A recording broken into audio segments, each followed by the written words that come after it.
نحمده ونصلي على رسوله الكريم اما بعد فقد قال رسول الله صلى الله عليه وسلم ان الله فرض عليكم صيام رمضان وسننت لكم قيامه۔ محترم حضرات، ماہ رمضان بہت مبارک مہینہ ہے۔ اس کا ایک ایک لمحہ اور ایک سیکنڈ بہت ہی زیادہ قیمتی ہے، اس کی ہمیں قدر کرنا چاہیے۔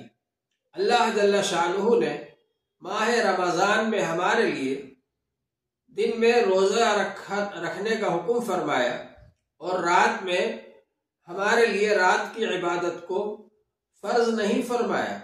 یہ اللہ تعالی نے ہمارے لیے آسانی کر دی۔ حضور پاک صلی اللہ علیہ وسلم نے ارشاد فرمایا ہے، من صام رمضان ایمانا و احتسابا غفر له ما تقدم من ذنبه۔ جس نے رمضان شریف کے روزے رکھے ایمان کے ساتھ اور اخلاص کے ساتھ ثواب کی نیت سے، اس کے پہلے سب گناہ معاف ہو جائیں گے۔ ومن قام رمضان ایمانا و احتسابا غفر له ما تقدم من ذنبه۔ اور جس نے رمضان شریف میں قیام کیا، رات کی عبادت کی، تراویح پڑھی ایمان کے ساتھ اور ثواب کی نیت سے، اس کے بھی پچھلے سب گناہ معاف ہو جائیں گے۔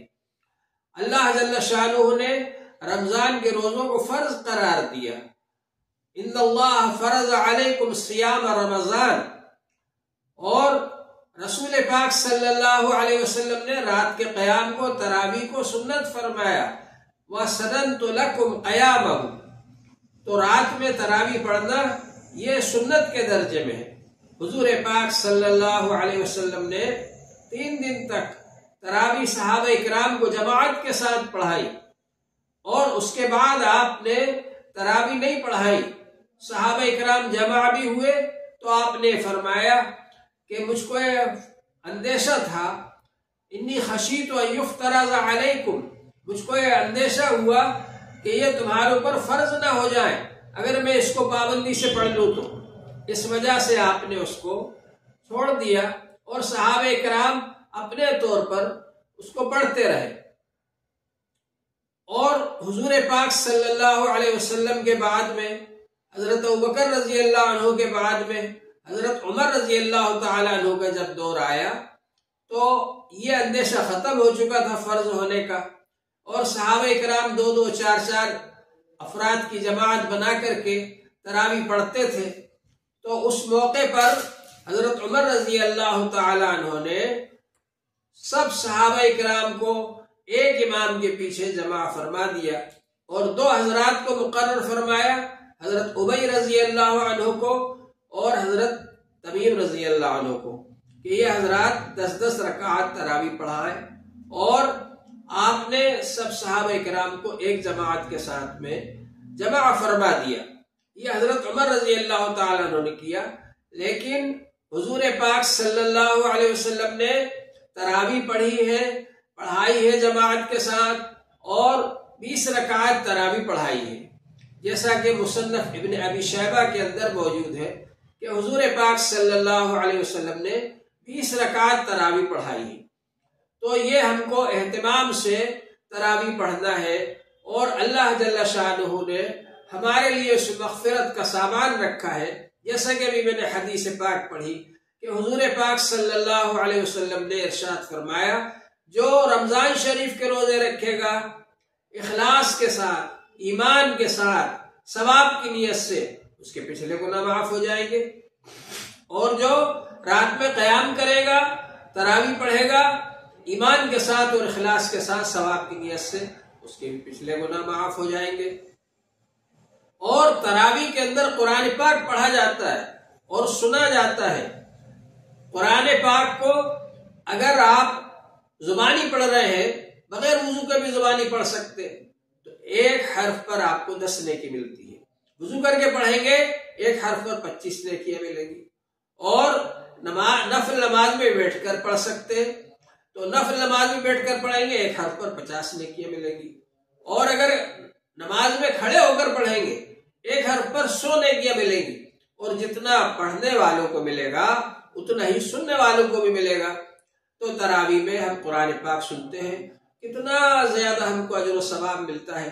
اس لیے اہتمام کے ساتھ میں ہم کو تراویح پڑھنا ہے اور 20 رکعت تراویح پڑھنا ہے، اس کا ہمیں اہتمام ہونا چاہیے۔ اور ایسا نہ ہو کہ ہم بیٹھ کر یہ باتیں کرتے رہیں اور جب تراویح میں رکوع ہو اس وقت ہم کھڑے ہو کر کے امام صاحب کے ساتھ شامل ہو جائیں، ایسا نہیں ہونا چاہیے۔ قرآن پاک جب پڑھا جائے اس کا سننا فرض ہے۔ اللہ جل شانہ نے ارشاد فرمایا ہے اذا قرئ القرآن فاستمعوا له وانصتوا، جب قرآن پاک پڑھا جائے تو خاموش رہو اور غور سے سنو اس کو۔ قرآن پاک کا سننا فرض ہے۔ قرآن پاک کے پڑھتے وقت جب قرآن پاک پڑھا جا رہا ہے اس وقت باتیں کرنا، شور شغب کرنا، یہ مسلمانوں کا طریقہ نہیں ہے، یہ کافروں کا طریقہ ہے۔ کافر لوگ یہ کہا کرتے تھے لا تسمعوا لهذا القرآن والغوا فيه لعلكم تغلبون، قرآن کو سنو نہیں بلکہ شور شرابہ بچاؤ تاکہ تم غالب آ جاؤ۔ یہ کافروں کا طریقہ ہے۔ مسلمانوں کا طریقہ یہ ہے کہ قرآن پاک کو غور سے سنیں، ادب کے ساتھ سنیں، عظمت کے ساتھ سنیں، تعظیم کے ساتھ سنیں، اور قرآن پاک میں جو کچھ ہے اس پر عمل کرنے کی کوشش کریں۔ قرآن پاک تراویح میں سنایا جاتا ہے کہ یہ تمہارے لیے قانون نازل ہوا ہے، اور روزے کے ذریعے اس پر عمل کرایا جاتا ہے کہ ہم کو کس طریقے سے عملی زندگی بنانا ہے، یہ روزے کے ذریعے سے ہم کو بتایا گیا ہے، اور روزہ ہم سے رکھوایا جاتا ہے تاکہ ہمارے اندر اللہ کا یقین پیدا ہو، اللہ کا استحضار پیدا ہو، اور ہم گناہوں سے بچنے والے بن جائیں۔ اور رمضان شریف کے اندر اگر کوئی شخص ایک بھی نیک کام کرتا ہے، نفل کام کرتا ہے، اس کو فرض کے برابر ثواب ملتا ہے، اور جو ایک فرض ادا کرتا ہے اس کو 70 فرضوں کے برابر اجر و ثواب ملتا ہے۔ اس لیے رمضان شریف میں ہم یہ تراویح یہ سوچ کر نہ چھوڑیں کہ یہ تراویح تو سنت مؤکدہ ہے، اگر چھوڑ بھی دیں گے تو کوئی حرج نہیں، بلکہ اس پر آپ کو فرض کے برابر اجر و ثواب ملے گا۔ اس لیے اہتمام کے ساتھ کوشش کریں کہ ہم پابندی کے ساتھ میں تراویح پڑھ رہے ہوں، پورے رمضان 20 رکعت تراویح پڑھیں اور تراویح کو نہ چھوڑیں، اور قرآن پاک پورا سننا یہ مستقل ایک سنت ہے کہ قرآن پاک پورا پڑھیں، تراویح میں پورا سنیں، یہ مستقل ایک سنت ہے۔ تو ان دونوں سنتوں کو ہمیں جمع کرنا ہے ماہ رمضان کے اندر، اور روزے رکھنا ہے اہتمام کے ساتھ میں۔ اور یہ جو ماہ رمضان ہے، اس ماہ رمضان کے اندر ایک خاص چیز یہ ہے کہ ہم کو زیادہ سے زیادہ صدقہ اور خیرات کرنا ہے۔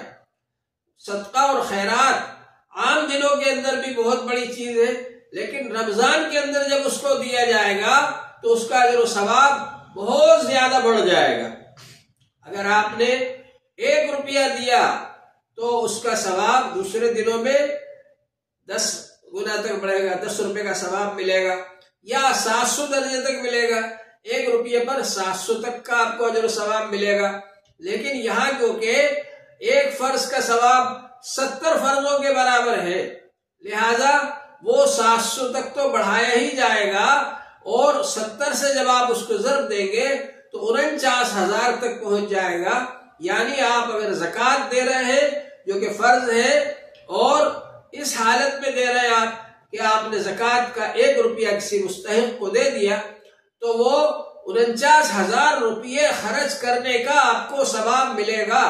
کتنا بڑا اللہ کا رحم و کرم ہے، عنایت ہے، بخشش ہے اللہ تعالی کی طرف سے۔ اللہ تعالی لٹا رہے ہیں اجر و ثواب، جتنا چاہو لے لو۔ تو اس مہینے کے اندر زکوٰۃ کو اہتمام سے ادا کریں، غریب جو مستحق ہیں ان کو آپ دیں، اور اگر یہی زکوٰۃ ہم ایسے مدرسوں میں دے دیں جہاں کے غریب مسکین بچے پڑھتے ہیں، رہتے ہیں، ان کے پڑھنے کا، رہنے کا، کھانے کا انتظام کیا جاتا ہے، تو اس میں کئی درجے زیادہ اجر و ثواب ہے۔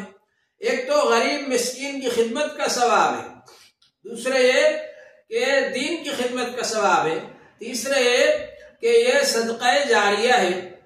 جب تک وہ بچے پڑھتے رہیں گے اور ان کے پڑھائے ہوئے دوسروں کو پڑھائیں گے تو وہ اجر و ثواب ہمیشہ ہمیشہ آپ کو ملتا رہے گا۔ حضور پاک صلی اللہ علیہ وسلم نے ارشاد فرمایا ہے اذا مات الانسان انقطع عنہ عملہ، انسان جب مر جاتا ہے اس کے اعمال کا سلسلہ ختم ہو جاتا ہے، بند ہو جاتا ہے۔ الا من ثلاثۃ، مگر 3 چیزیں ایسی ہیں کہ ان کا اجر و ثواب ملتا رہتا ہے۔ الا من صدقۃ جاریہ، ایک تو صدقہ جاریہ ہے، اس کا ثواب ہمیشہ ملتا رہتا ہے۔ اور علم ينتفع به، یا علم چھوڑ کر کے جائیں، وہ علم جب تک باقی رہے گا اس کا اجر و ثواب ملتا رہے گا۔ او ولد صالح يدعو له، یا نیک اولاد کو چھوڑ کر کے جائیں، وہ نیک اولاد جب تک دنیا میں رہے گی اور نیک کام کرے گی تو آٹومیٹک ماں باپ کو بھی اس کا اجر و ثواب ملتا رہے گا۔ تو یہ صدقہ جاریہ ہے۔ مدرسوں میں جو بچے پڑھتے ہیں وہ دین کا علم حاصل کرتے ہیں، دوسروں کو پڑھائیں گے، پھر وہ اور دوسرے لوگوں کو پڑھائیں گے، وہ سلسلہ چلتا رہے گا۔ اسی طرح مدرسوں کے اندر بچوں کو نیک بنایا جاتا ہے، اصلاح کی جاتی ہے، تربیت کی جاتی ہے، وہ نیک باتیں پھیلائیں گے دوسروں کے اندر، اس کا بھی اجر و ثواب ہم کو ملے گا۔ تو یہ صدقہ جاریہ ہے۔ اور اللہ جل شانہ نے ارشاد فرمایا ہے للذین احسنوا فی سبیل اللہ، یہ صدقہ و خیرات ان کو دو جو کہ اللہ کے کام میں لگے ہوئے ہیں، جو دین کے کام میں لگے ہوئے ہیں۔ احسنوا فی سبیل اللہ، اللہ کے راستے میں رکے ہوئے ہیں۔ لا یستطیعون ضربا فی الارض، وہ کھانے کمانے کے لیے اور کاروبار کے لیے نہیں جاتے، اس لیے کہ اگر وہاں جائیں گے تو دین کے کام کا حرج ہوگا، لہذا وہ اسی کام میں لگے ہوئے ہیں، کھانے کمانے کے لیے کاروبار کے لیے نہیں جاتے۔ لا یستطیعون ضربا فی الارض یحسبهم الجاہل اغنیاء من التعفف لا یسألون الناس الحافا، اور وہ لوگوں سے لپٹ کر سوال نہیں کرتے۔ تعرفهم بسیماہم، آپ ان کو ان کے نشانات سے پہچان لیں گے۔ لا یسألون الناس الحافا، وہ لوگوں سے لپٹ کر سوال نہیں کرتے، اور ان کا یہ حال ہے کہ وہ اللہ تبارک و تعالیٰ کے کام میں لگے ہوئے ہیں۔ ایسے لوگ جو مانگتے بھی نہیں ہیں، اور اگر مانگتے ہیں تو لپٹ کر سوال نہیں کرتے اور دین کے کام میں لگے ہوئے ہیں، ایسے لوگوں کو دینا افضل ہے۔ مدرسوں میں جو مدرسے غریب ہیں، جن مدرسوں میں بچوں کے کھانے پینے رہنے کا انتظام ہوتا ہے، بچے حافظ بنتے، عالم بنتے، ایسے مدرسوں میں دینا چاہیے۔ اور پھر ان میں بھی بعض مدرسے ایسے ہیں جن مدرسوں کے اندر آمدنی بہت کم ہے اور خرچ بہت زیادہ ہے، ایسے مدرسوں میں خاص طور سے دینا چاہیے۔ دارالعلوم جامعہ محمودیہ خیر العلوم عرصے دراز سے چل رہا ہے کروت پر ماشاءاللہ، اور اس مدرسے کے اندر ماشاءاللہ تعلیمی ترقی بہت ہوئی۔ وہاں سے حافظ فارغ ہو رہے ہیں، عالم فارغ ہو رہے ہیں، مفتی فارغ ہو رہے ہیں، قاضی فارغ ہو رہے ہیں، اور وہ جا جا کر کے دین کے کام کر رہے ہیں۔ تو یہ سلسلہ چلا آ رہا ہے ماشاءاللہ، سینکڑوں کی تعداد میں وہاں سے حافظ فارغ ہو گئے، اور بہت سے بچے عالم کا کورس پڑھ کر دوسرے مدرسوں سے جا کر کے فارغ ہو کر آئے، اور کچھ یہاں سے بھی فارغ ہو گئے۔ اسی طرح مفتی حضرات بہت سے فارغ ہو گئے، اسی طرح قاضی حضرات بہت سے فارغ ہو گئے۔ یہ سب جا کر جہاں بھی دین کا کام کریں گے آپ کو بھی اس کا اجر و ثواب ملتا رہے گا۔ اور یہ تعلیمی اعتبار سے ماشاءاللہ بہت آگے بڑھ گیا ہے یہ مدرسہ، لیکن مالی اعتبار سے بہت کمزور ہے، اس کے ذرائع آمدنی نہیں ہے۔ تو آپ حضرات ایسے مدرسے پر خاص توجہ دیجیے اور اس کا خاص طور سے تعاون فرمائیے۔ ماہ رمضان کے اندر اللہ جل شانہ آپ حضرات کو جزائے خیر عطا فرمائے، اور ہم سب کو اللہ تبارک و تعالی ماہ رمضان کی قدر کرنے کی توفیق عطا فرمائے۔ وآخر دعوانا ان الحمد للہ رب العالمین۔